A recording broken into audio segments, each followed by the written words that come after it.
नमस्कार मित्रांनो, ठरलं तर मग या मालिकेच्या आजच्या भागात आता प्रिया सतत दरवाजा ठोठावत म्हणते, प्लीज दरवाजा उघडा. तुम्हाला जरी दया नाही आली तरी अश्विनला नक्कीच येईल. अश्विनच माझ्यावर मनापासून प्रेम आहे आणि माझंही प्लीज दार उघडा ना.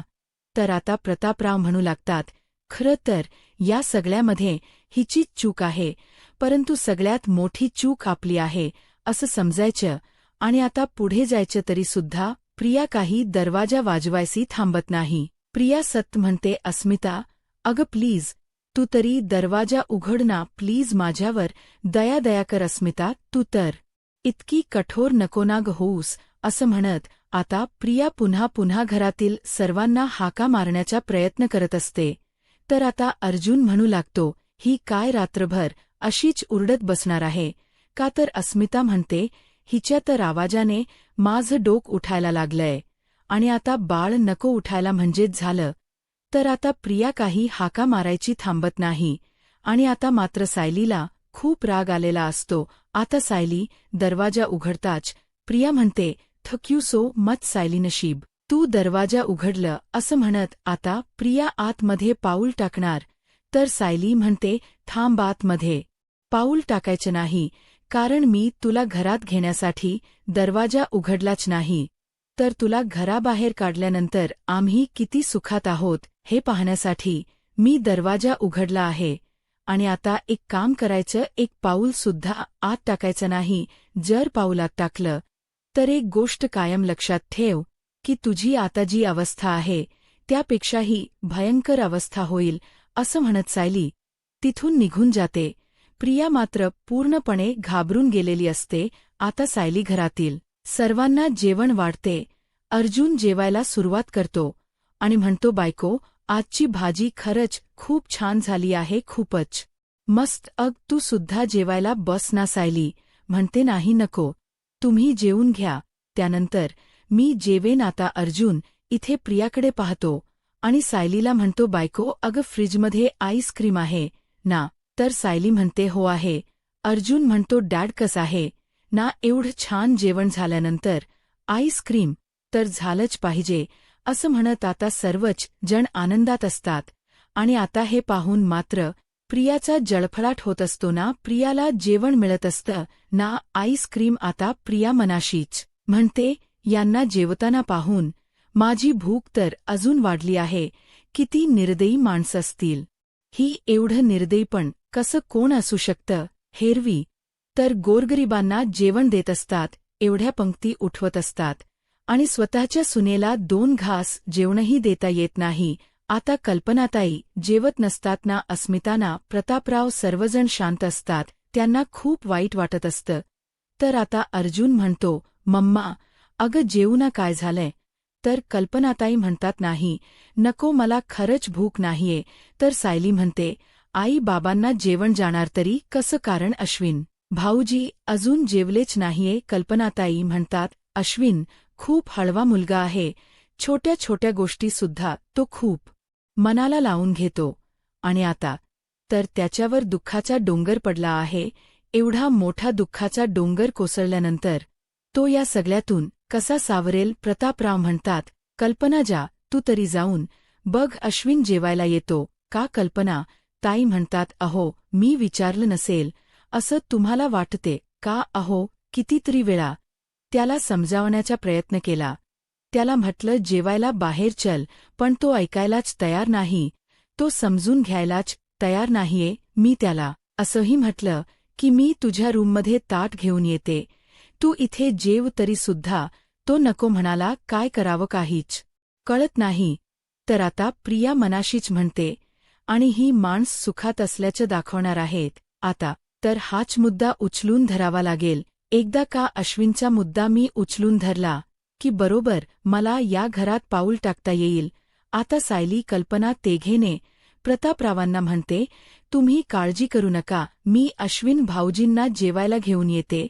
तर त्याचवेळी प्रिया रडण्याचा नाटक करत म्हणते, अश्विन जेवायला नाही येणार, अश्विन माझ्याशिवाय नाही जेवणार. तुम्ही त्याला कितीही भडकवण्याचा प्रयत्न केला तरी सुद्धा त्याचं माझ्यावर चिवापाड प्रेम आहे आणि म्हणूनच तर तो जेवायला येत नाहीये.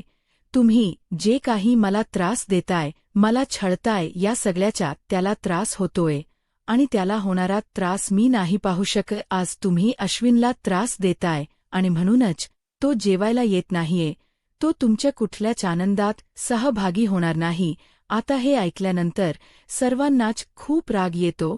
अर्जुन उठून उभा राहणार, पण त्याचवेळी सायरी त्याला थांबवते आणि म्हणू लागते, दुर्लक्ष करा तिच्याकडे. आता तिचा आपल्या आयुष्यात काहीच संबंध नाहीये हे तिलाही कळू देत. तर अर्जुन म्हणतो, डॅड तुम्ही काळजी करू नका, मी अश्विनीशी बोलतो आणि त्याला जेवणासाठी घेऊन येतो. प्रतापराव म्हणतात, जा, तुझं तरी ऐकतोय का बघ. तर आता अर्जुन म्हणतो, मला त्यालाच कसं समजवायचं हे माहीत आहे, त्यामुळे नका काळजी करू. तर विमलताई म्हणू लागतात, अर्जुन दादा मी अश्विन दादांसाठी थोडा वरण भात देऊ का. तर अर्जुन म्हणतो, नाही ते नको देऊ, मी बघतो, कारण मला माहीत आहे त्याला कसं समजवायचं आणि मला माहीत आहे त्याला काय तर अस्मिता म्हणते, अर्जुन अरे तू नको जाऊस, तो उगाच चिडचिड करेल. अर्जुन म्हणतो, थांबा मी आलोच. असं म्हणत अर्जुन किचनमध्ये जातो. काकडी, टोमॅटो, गाजर सगळं काही कट करतो आणि त्यानंतर छान असं सँडविच म्हणत त्यावर टोमॅटो केचपने स्माइली काढत अर्जुन म्हणू लागतो, थांबा मी आलोच. तर कल्पनाताई अर्जुनला विचारतात, अर्जुन अश्विन हे नक्की खाईल ना रे. तर अर्जुन म्हणतो, हो तो खाईल, पण आणि बाहेर पण येईल, नका काळजी करू. सायली कल्पनाताई आणि प्रतापरावांना म्हणते, आता तर काही काळजी करायचं कारणच नाही, कारण अश्विन भाऊजी यांचा शब्द खाली पडू देणार नाही, त्यामुळे ते सँडविच खातीलही आणि बाहेर येतील. असं म्हणत आता सर्वच जण अश्विनच्या येण्याची वाट पाहत असतात. तर प्रिया नाटक करत म्हणते, अश्विन माझ्याशिवाय जेवणारच नाही, मला आत येऊ द्या प्लीज, कारण मी जर तिथे आले तर अश्विन 2 घास खाऊ शकतो, मला प्लीज त्याला समजावू द्या. मी त्याला समजावू शकते. अर्जुन नाही. तर दुसरीकडे पाहायला मिळतं, प्रियाच्या अशा वागण्यामुळे अश्विनला खूप त्रास होत असतो. बिचारा रूमच्या एका कोपऱ्यात बसलेला असतो आणि ज्यावेळी अर्जुन त्या ठिकाणी येतो त्यावेळी अर्जुन दरवाजा बंद करतो. तर अश्विन म्हणतो, दादा प्लीज मला थोडा वेळ एकटा राहू देत. अर्जुन म्हणतो, अश्विन बघ मी तुझ्यासाठी काय घेऊन आलो आहे. असं म्हणत त्याच्या समोर सँडविच प्लेट ठरतो. तर अश्विन म्हणतो, नाही दादा मला नकोय आता काही. अर्जुन म्हणतो, अरे मी बनवलं तुझं फेवरेट सँडविच, तेही एक्स्ट्रा बटर टाकून, तुला आवडतं ना. मग तर अश्विन म्हणतो, पण आता मला नको आहे, आता नाही जाणार ते. आता मात्र अर्जुन तिथे बस अश्विनला समजावत म्हणतो, अश्विन तुला आठवतं मी ज्यावेळी यूएसला जाणार होतो, म्हणजे जवळजवळ 1 महिना बाकी होता, त्यावेळी सुद्धा तू असाच बसला होतास. मी यूएसला जाणार होतो, तुझ्यापासून दूर जाणार होतो आणि म्हणूनच तुला माझा राग आला होता. शिवाय तुला डॅडसुद्धा ओरडले होते आणि त्यावेळी तू असाच रुसून चिडून इथे बसला होतास, एक अगदी असा बसला होतास. आणि त्यावेळी सुद्धा मी तुझ्यासाठी असंच सँडविच घेऊन आले होते, असंच सँडविच आणलं होतं, तुझं आवडत सँडविच, एक्स्ट्रा बटर टाकलेलं. त्यावेळी मात्र अश्विन तू मला घट्ट मिठी मारली होतीस, तुझं मन मोकळं केलं होतं आणि मला म्हणाला होतास, दादा प्लीज मला सोडून जाऊ नकोस ना रे, मी इथे एकटा पडेन.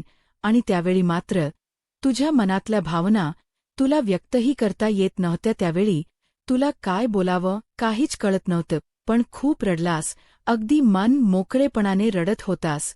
आणि त्यावेळी मात्र मी तुझी समजूत काढली, तुला समजावलं, मी कायमच्या जात नाहीये, मी लवकरच परत येईन, मी फक्त शिक्षणासाठी जातोय, आपण दोघेही शिकलो तर मॉम आणि डॅड खूप खुश होतील. त्यांच्या चर्चवरचा आनंद पाहण्यासाठी आपल्याला खूप शिक्षण घ्यायचं आहे, खूप मोठं व्हायचं आहे. आणि त्यावेळी कुठे तू समजून घेतलं आणि त्यावेळी मी तुला म्हणालो की आपल्याला आपलं ध्येय गाठायचं आहे, त्यावेळी तू मला काय म्हणालास, मी तर डॉक्टर होणार माझा ठरला आहे आणि तू पण इंजिनियर व्हायचं आहे. तेव्हा मी तुला म्हणालो मला इंजिनियर नाही तर लॉयर व्हायचं आहे. आणि त्यावेळी अश्विन तू रडत रडत काय म्हणालास माहिती आहे, म्हणजे दादा तू लॉयर झालास आणि मी डॉक्टर झाल्यानंतर तू काळा कोट आणि मी पांढरा कोट घालून असणार. पण अश्विन, तशी मिठी तू आता मला नाही मारलीस. अश्विन, एकदा मला मिठी मार ना.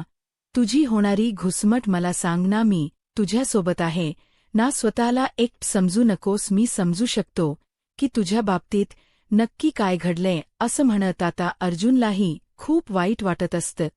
त्याच्याही डोळ्यात अश्रू असतात. तर दुसरीकडे सर्वच जण अश्विनची वाट पाहत असतात. तर प्रिया म्हणते, त्याची वाट पाहून काही होणार नाही. तो नाही येणार. तुम्ही जोपर्यंत मला घरात घेत नाही तोपर्यंत तो इथे येणार नाही.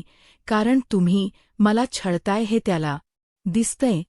तुम्ही सर्वजण मला आणि त्याला वेगळं का करताय. मान्य आहे अश्विन माझ्यावर चिडला होता. मान्य आहे तो माझ्यावर रागवला आहे, माझ्यावर भडकला. परंतु तो जास्त काळ माझ्यावर रागवू शकत नाही. आता त्याचा राग शांतही झाला असेल. आता जर मी त्याच्याशी बोलायला गेले तर तो नक्कीच माझ्याशी नीट बोलेल. तेव्हा ना त्याला जाणवलंही असेल की तो माझी साथ कधीच सोडू शकत नाही आणि म्हणूनच तो बाहेर येत नसेल. तर प्रतापराव म्हणतात, काय करावं काहीच कळत नाही. हिच्याकडे तर दुर्लक्षही करता येत नाहीये.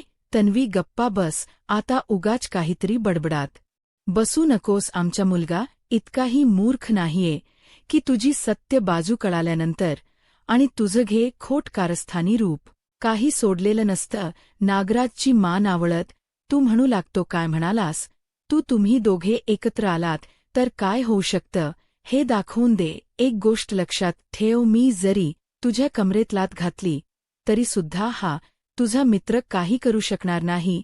माझं आता नागराज महिप्त शिकरेना आवाज देत म्हणतो, हे महिप्त, तुला ऐकू येत नाहीये का? हा काय बोलतोय? उठ ना आणि याला धडा शिकव ना. परंतु महिप्त शिकरे काही जाग्यावरून हलत नाहीत.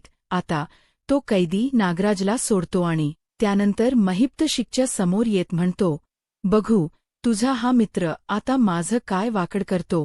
असं म्हणत तो कैदी आता महिप्त शिकरेच्या सणसणीत कानाखाली मारतो. परंतु तरीसुद्धा महिप्त शिखरे काहीच प्रतिसाद देत नाहीत, काहीच प्रतिउत्तर देत नाहीत. हे पाहून मात्र त्याला जोरजोराने हसायला येत असतं. आता तिथे असणारे सर्वच कैदी मोठमोठ्याने हसू लागतात आणि आता हे पाहून नागराजला मात्र धक्काच बसतो. आता नागराज तिथे महिप्त शिखरांकडे पाहत असतो. तोपर्यंत तो कैदी नागराजच्या ताटातील तिल चपात्याही घेऊन जातो. आता महिप्त शिखरे उठतात आणि त्या कैद्याच्या समोर जाऊन उभे राहतात. त्यावेळी मात्र नागराजला मोठमोठ्याने हसायला येऊ लागतं. नागराज म्हणू लागतो, आता बघ तुझी काय अवस्था होते. परंतु घडत काही भलतंच. महिप्त शिखरे आता त्याला न मारता अगदी समजावून सांगत म्हणतात, भांडण तंटा करून काही नाही होत रे दादा. अरे हे वाद करण्यापेक्षा शांतपणे एकमेकांसोबत मैत्री करूयात ना. आणि हो मारून जर समाधान झालं नसेल तर तुमच्या दुसऱ्या कानाखाली मार. असं म्हणत महिपा शिखरे आता स्वतःला मारायला सांगतात आणि त्याच्यासमोर हात जोडतात. हे पाहून मात्र नागराजला धक्काच बसतो. तर महिपा शिखरे पुढे त्या कैद्याला म्हणतात, मला शांतपणे जेवू द्या आणि तुम्ही पण शांतपणे जेवा. असं म्हणतात. आता सर्वच कैदी हसू लागतात. तर त्याचवेळी त्या ठिकाणी हवलदार साहेब आलेले असतात. ते ओरडतात आणि विचारतात, काय चाललंय? तुमचं काय आरडाओरडा करतायत? चला सगळ्यांनी आपापल्या जागेवर जाऊन बसा. चला. आता सर्वच कैदी आपापल्या जागेवर जाऊन बसतात.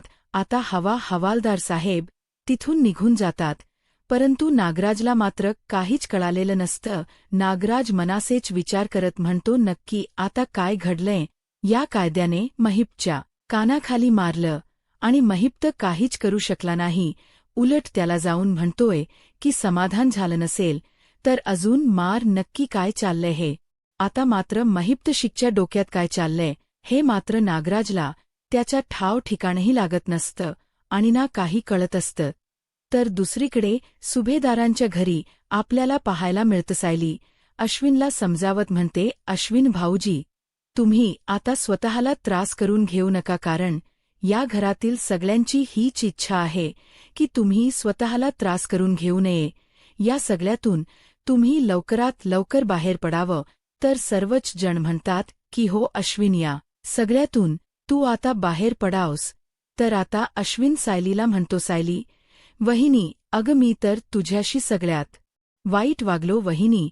अगं मी आता कुठल्या तोंडाने तुझी माफी मागू, मला खरंच काही कळत नाहीये. या तन्वीच्या नादी लागलो, तिच्यावर विश्वास ठेवला आणि तिच्यावर जीवापाड प्रेम होतं आणि म्हणूनच तिच्या बोलण्यात येऊन मी तुझ्याशी कसा वागलोय हे मला चांगलं आठवते. मला माहीत आहे मी तुझ्याशी खूप वाईट वागलो आहे आणि हे मी कधीच विसरू शकणार नाही. मला कळत नाहीये की मी केवढी मोठी चूक केली आहे. या तन्वीवर विश्वास ठेवून मी तुला नको ते बोललो. दरवर्षी दिवाळीत भाऊ विजला तू मला ओवाळत होतीस, रक्षाबंधनला राखी बांधत होतीस, परंतु या मुलीमुळे मी ते सगळं काही बंद केलं आणि या सगळ्या गोष्टींचा मला आता खरंच पश्चाताप होतोय. मी नेहमीच तुम्हा दोघांचा खूप रागराग केला, असं म्हणायचो की तुम्हाला माझं भलं पाहवत नाही, पण आज तुम्ही आत्तापर्यंत तुम्ही फक्त माझ्या भल्याचा विचार केलात. खरंच सॉरी, असं म्हणत अश्विन हात जोडतो आणि सायली अर्जुनला म्हणतो, खरंच तुम्ही दोघांनी मला माफ करा. आता अश्विन खूप रडत असतो आणि सायली अर्जुन आणि घरातील सर्वांचीच माफी मागत असतो. तर सायली अश्विनचे हात धरत म्हणते, अश्विन भाऊजी, माफी वगैरे मागायची काहीच गरज नाहीये. अहो ही माझ्यावर भावासारखं प्रेम करताना मग भावाला जेवढा प्रेम करण्याचा अधिकार असतो तेवढाच ओरडण्याचा रागवण्याचाही अधिकार असतो. त्यामुळे तुमच्या बोलण्याचं खरंच मला कधीच काहीच वाईट वाटलं नाही. आणि अश्विन भाऊजी, या सगळ्यामध्ये तुमची काय चूक आहे सांगा ना मला. अहो प्रिया ज्यावेळी एखाद्याला जाळ्यात ओढते, एखाद्याला तिला फसवायचं असतं, त्यावेळी ती किती गोड बोलते हे मला चांगलंच माहीत आहे. मी तिला ओळख. तर अर्जुन अश्विनला म्हणतो, अश्विन तू तुझ्या बायकोवर अगदी मनापासून प्रेम केलं. नवरा असण्याचं कर्तव्य तू पूर्ण करत होतास, पण त्या सगळ्या गोष्टींची या तुझ्या बायकोला जर कदरच नसेल तर मग या सगळ्यामध्ये तुझी काय चूक आहे. नाही अश्विन, या सगळ्यात तुझी काही चूक नाही. अश्विन अर्जुनला म्हणतो, मी तुझा धाकटा भाऊ असून मी तुझा कधी आदर केला नाही आणि तू मात्र मला या सगळ्यातून सोडवण्यासाठी नेहमीच प्रयत्न करत राहील. माझा मूर्खपणा कधीच तू मनाला लावून घेतला नाहीस किंवा कधीच माझा रागराग केला नाहीस. दादा, खरंच थँक सो मच. तर अर्जुन अश्विनला म्हणतो, तुला आता सगळं काही सत्य कळालंय ना, मग आता तू एवढा वीक होऊ नकोस. त्या मुलीमुळे स्वतःला त्रास करून घेऊ नकोस. तर प्रतापराव म्हणतात, ती मुलगी अजूनही दाराबाहेर उभी आहे. ती घरात पाऊल टाकण्याचा प्रयत्न करते आणि तू सर तुझ्या आयुष्यात परत तिला जागा दिलीस तर मग मात्र आम्ही काहीच करू शकणार नाही. आता हे ऐकल्यानंतर अश्विन आपल्याला घरात घेईल या आशेवर प्रिया हात सोडते, परंतु अश्विन प्रतापरावांना म्हणतो, डॅड ही भीती तुमच्या मनातून आता कायमची काढून टाका, कारण आता तसं काहीच होणार नाही. अश्विन प्रियाकडे पाहतो आणि ठणकावून म्हणतो की एक वेळ तुम्ही सर्वजण तिला माफ कराल, पण मी मात्र माझ्या आयुष्यात तिला कधी स्थान देणार नाही आणि माफ करणारही नाही. हे ऐकून घरातील सर्वजण खुश होतात. अस्मिता म्हणू लागते, अश्विन उशिरा का होईना, परंतु तुला शहाणपण आलं, तुला सत्य कळालं.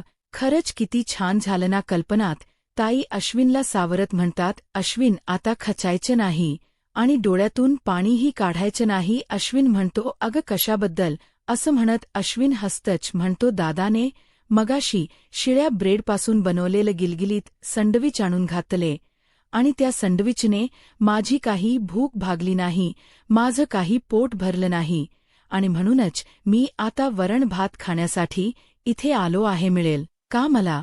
तर आता कल्पनात ताई आणि घरातील सर्वजण खुश होतात. सायली तर आनंदाने म्हणते की हो, आता सर्वजण लगेच अश्विनला जेवायला बसायला सांगतात आणि कल्पनाताई अश्विनला जेवण वाढायला घेतात. आता प्रियाने घरात एवढा गोंधळ माजवलेला असतो तरीसुद्धा सुभेदार कुटुंब पुन्हा एकदा उठून उभं राहिलेलं असतं आणि घरात अगदी आनंदाचं वातावरण असतं. सर्वजण जेवायला बसतात आणि कल्पनाताई स्वतःच्या हातानेच अश्विनला पहिला घास भरवतात. तर सायली म्हणू लागते, आई, तुम्ही सुद्धा जेवायला बसा ना. तर कल्पनाताई म्हणतात, हो बसते. असं म्हणत घरातील सर्वच सण अख्खं कुटुंब प्रियाच्या समोर एकत्र जेवायला बसत आणि अगदी आनंदाने. आणि हे पाहून मात्र प्रियाला चांगलाच धक का बसतो. तिच्या चांगला चळफळाट होत असतो. तिला वाटत असतं की निदान किमान अश्विन तरी आपल्याला माफ करेल. परंतु आता अश्विनने सुद्धा तिच्याकडे पाठ फिरवलेली असते. आता मात्र प्रियाला धक्काच बसतो. प्रिया मनाशीच म्हणते की हा काय ट्विस्ट आहे. या बिंडोक अश्विनच्या जीवावरच तर माझं सगळं काही चाललं होतं आणि हा जर आता असा पलटी मारायला लागला तर मग माझं काय होणार. माझं कसं चालणार आहे. मग मी या घरात पाऊल तरी कशी टाकणार. तर अस्मिता म्हणू लागते, चला. तन्वी नावाच्या चिखलातून अश्विनची सुटका झाली तर अश्विन होकार देतो. इथे मात्र प्रिया रागानेच पुन्हा एकदा मागे वळून अस्मिताकडे पाहते. तर सायली मनाशीच म्हणते, ही तर चिखलाची दलदल आहे, परंतु या चिखलाचं नाव तन्वी नाहीये. तर हे नाव काय आहे हे तुम्हाला लवकरच कळेल. हिचं खरं रूप आता तर समोर आलंच, परंतु हिचं खरं नाव आणि हिचं खरं अस्तित्व सुद्धा लवकरच सगळ्यांसमोर येईल. तर दुसरीकडे पाहायला मिळतं, सचिन आता वकील साहेबांना घेऊन जात असतो आणि म्हणतो, चला आजचं इयरिंग तरी चांगलं झालं म्हणजे अगदीच तुम्ही. आता अर्जुन सायलीला म्हणतो, एकदा का संतोष. हे सगळे डिटेल्स आपल्या हाती लागले आणि एकदा संतोषच्या बायकोचा ॲड्रेस मिळाला की मग मात्र संतोषला बोलत करायला वेळ लागणार नाही. तर येणाऱ्या पुढील भागामध्ये आपल्याला पाहायला मिळतं, प्रियाला एक फोन आलेला असतो. प्रिया म्हणते, तू असा अचानक व्हिडिओ कॉल कसा काय केलायस.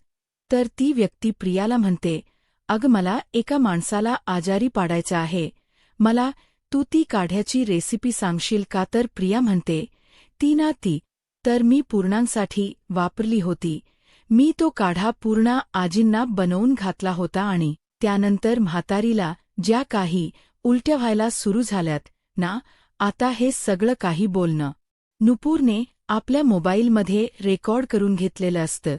त्याचा व्हिडिओ बनवलेला असतो. आता नुपूर सायलीला फोन करते. तर सायली म्हणते, हॅलो. नुपूर म्हणते, सायली, आत्ताच आमच्या मीना वहिनीला प्रियाचा फोन आला होता आणि जे काही बोलणं असतं ते सगळं काही आता नुपूर सायलीला सांगते.